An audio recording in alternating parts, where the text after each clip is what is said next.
Bom dia, amigos.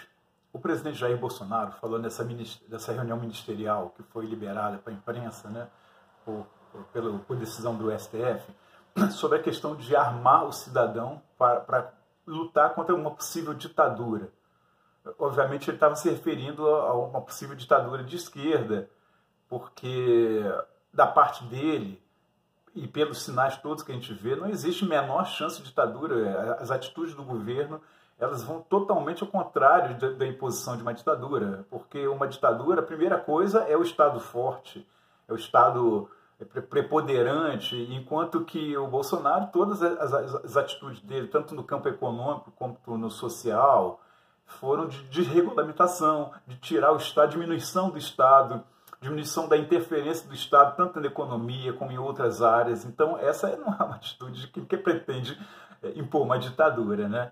Mas, enfim, essa declaração dele gerou algumas reações, principalmente por parte da oposição, né? A primeira é de que distorceram, falando que ele estava querendo impor uma ditadura e através da cumplicidade do Exército, das Forças Armadas, etc. Outros falaram também que o que ele estava querendo dizer é o seguinte: se você pensa diferente de mim, eu tenho direito de pegar a arma e te balear, porque você pensa diferente de mim. Viagem total, né? E a outra foi também em relação ao seguinte: a esquerda falou assim que durante todos esses anos que o PT teve no poder, nunca houve uma intenção, nunca houve uma sinalização ou mesmo um encaminhamento para impor qualquer tipo de ditadura ou golpe, né, que fosse para impor uma repressão das liberdades, etc. Né? Pois é, a questão é o seguinte: como é que hoje em dia, como é que seria uma ditadura hoje em dia? Porque a gente tem a noção pela história, ditadura imposta pela força, imposta debaixo de armas, pela repressão policial e etc. Né? Mas eu acho que esse caminho hoje nunca seria trilhado. Hoje em dia você pode impor a ditadura sim, usando inclusive a própria democracia, sabe? Para poder já atingir seu objetivo. Como? Ora, é muito simples. É só você corroer as instituições, corroer os preceitos democráticos, né? Aparelhar as instituições, seja os Supremos, tribunais, as redações de jornais, as escolas. Você pode impor o que a gente chama de ditadura do pensamento único. E, na verdade, isso estava ocorrendo no Brasil já há um tempo. Porque desde a Constituinte de 88, nós fomos governados ou por governos. Nós tivemos ali um período um pouquinho mais liberal com o Collor, né, que durou pouco tempo, mas depois foram governos todos de esquerda, ou social-democrata, como no caso do PSDB, ou de esquerda mesmo, socialistas, como o PT, que fizeram algumas concessões, mas essas concessões que eles fizeram à direita, aos empresariados, foi exatamente uma estratégia de poder. Não foi uma concessão de pensamento no sentido de que mudamos de posição, nós estamos fazendo um revisionismo. Não foi isso. Foi uma tentativa mesmo de cooptar o seu projeto de poder, né? E o que aconteceu é o seguinte: durante muito tempo, vocês sabem que isso é verdade, era vergonhoso para qualquer um se declarar de direita. Se você falasse que era liberal, tanto na economia quanto nos costumes, você era taxado de neoliberal, né? Esse termo neoliberal sempre foi usado de forma pejorativa. Ele nunca foi usado no estrito sentido da palavra, né? A própria palavra liberal também, porque o que quer dizer liberal? Liberal é o contrário de ditador, é o contrário de autocrático. Liberal é o cara que está aberto para as opiniões contrárias, está aberta para o mundo. Isso é liberal, deve ser um elogio, né? Essa que é a verdade, porque o liberal normalmente é um democrata, mas durante muito tempo nós tivemos vergonha de assumir tanto o conservadorismo quanto o liberalismo, né? E depois desses anos de esquerda no poder, quando a gente viu que caiu a máscara, que a gente viu que realmente a esquerda não tinha um projeto, e que o projeto era um projeto autoritário, sim, não debaixo de armas, não debaixo de força, mas debaixo de um pensamento único, né? E tanto isso é verdade que a gente pode ver que no final do governo Dilma, quando ela estava para cair, como que eles ficaram mais agressivos, né? O tal do nós contra eles, como que eles não aceitavam de jeito nenhum a controvérsia, o antagonismo. E a verdade é a seguinte, o liberalismo quanto o conservadorismo são matizes da política, do pensamento político, totalmente, como que se diz, racionais, que têm sua lógica, sabe? E que deviam fazer parte da discussão, deviam estar colocados à mesa sem nenhuma restrição, sem nenhum tipo de preconceito. Porque, na verdade, o ser humano ele é ambíguo, né? Tudo na vida que faz bem pode fazer mal. Você pode ter até leite que dizem que é saudável, até água. Água, se você tomar muita água, você pode inundar seu cérebro. Leite também pode causar problemas, sabe? Tudo tem um limite, sabe? Então, quer dizer, na verdade, na democracia acontece isso. Você pode pegar aquilo que seria para instituir uma ordem democrática e liberal, você pode usar aquilo contra a população, bastando você distorcer o preceito, ou então aparelhar. Então, se você tem um Supremo Tribunal que pode ser aquele mediador final, né, das pendências no seio da sociedade, você pode aparelhá-lo colocando ali ministros que são ideologicamente alinhados com você, sabe?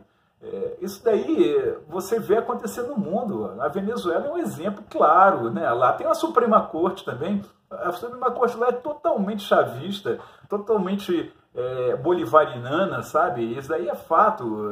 Então, quer dizer, você vai dizer, lá é democracia porque tem uma Suprema Corte, porque tem uma Assembleia, porque tem não sei o quê, porque pode votar. De jeito nenhum. Tudo as votações são fraudadas, são conduzidas, sabe? Isso acontece em vários países de esquerda, sabe? A própria China, tem gente que fala que a China ela é capitalista, então dando a entender que ela é mais ou menos democrática. Não, a China não é nem capitalista, para falar a verdade, nem democrática. Por que ela não é capitalista? Porque é um capitalismo de Estado. O capitalismo ele necessita da competição, da livre concorrência, da liberdade econômica que não existe na China. Lá é tudo manipulado. Então, por exemplo, vamos dar o exemplo do nazismo. Né? Todo mundo fala assim que o nazismo foi uma ditadura de direita. Ok, vamos partir do pressuposto que seja verdade.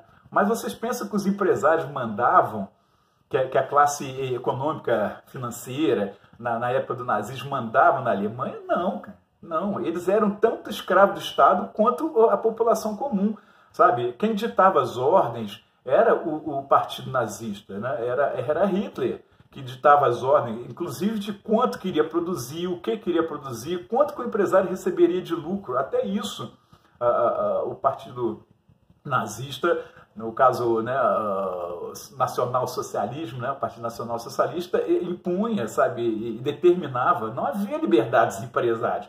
Claro, os empresários se aproveitaram, se locupletaram daquela situação, né, e lucraram, mas não era eles que mandavam, sabe? Isso daí é uma falácia dizer. Então, na verdade, o que acontecia?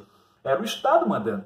A ditadura é a ditadura do Estado. Não existe ditadura de uma empresa. A Coca-Cola não vai para uma ditadura, a Ford, a General Motors, a Bayer, né? Não interessa, ninguém impõe uma ditadura, nenhuma empresa impõe ditadura. Quem impõe a ditadura é o Estado e os partidos políticos, entendeu? Se há uma macumanação, se há uma cumplicidade com determinado setor da sociedade, isso é outra história, entendeu? Mas, então, quer dizer, o que eu queria dizer é o seguinte, a ditadura hoje, se ela for imposta, ela não vai ser imposta à base de força e à base de arma, não, entendeu? Ela vai ser imposta à base do pensamento único, que inclusive a gente hoje vê essa guerra sendo travada nas redes sociais, quantas páginas conservadoras, liberais, são derrubadas a pretexto de combater o discurso de ódio, as fake news, né? Mas só que o discurso de ódio, as fake news que são acusadas por essas agências de checagem, né?